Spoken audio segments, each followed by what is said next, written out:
I have never, ever, ever in my life seen an elderly angelfish. You want to know how old angelfish get? Okay, I'm going to tell you that. But I'm also going to tell you why they're probably not going to reach elderlyism. In all my time keeping angelfish, keeping fish in general, I've never met a person that kept angelfish for one particular angelfish for 10 to 15 years. I've read it.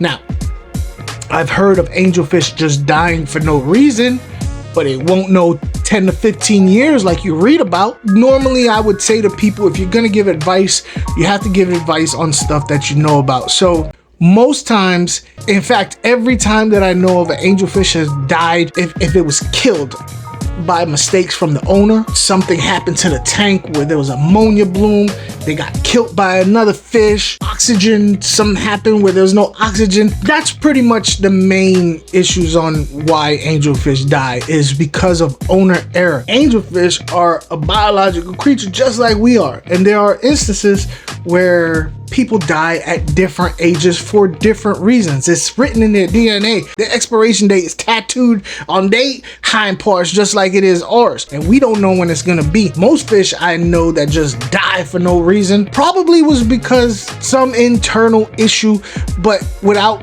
having a microscope or being a fishyologist, there's no way for me to tell. They just die. That's it. Every fish lived, the water was perfect, they just died. Not your fault, not my fault. It just happens. So how long an angelfish lives? On paper, it says 10 to 15 years. Truthfully, your fish will probably die because of a mistake made, which happens, and I don't like, I got angelfish up here. Do I think my goal is to keep them until they die of old age? But I seriously doubt that's gonna happen. Something's gonna happen, like it always has. Or they'll die prematurely after 5 years, after 8 years, just because that's what is written in the book of life. Don't feel bad if your fish dies.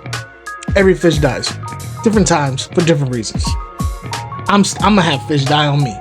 You're gonna have fish die on you before you're done, like a lot, like a lot. I've had a lot of fish die. You're gonna have a lot of fish before your time is up. Before you go to the upper room, you're gonna have a whole. But think of it that way. Think of it that way. Think of it. Oh, these fish will be waiting for me. So you got a big old nice aquarium in heaven. The upper room. I'm gonna leave some other videos here on angelfish, my playlist, some other stuff on aquarium husbandry, keeping you. Check them out if you feel froggy.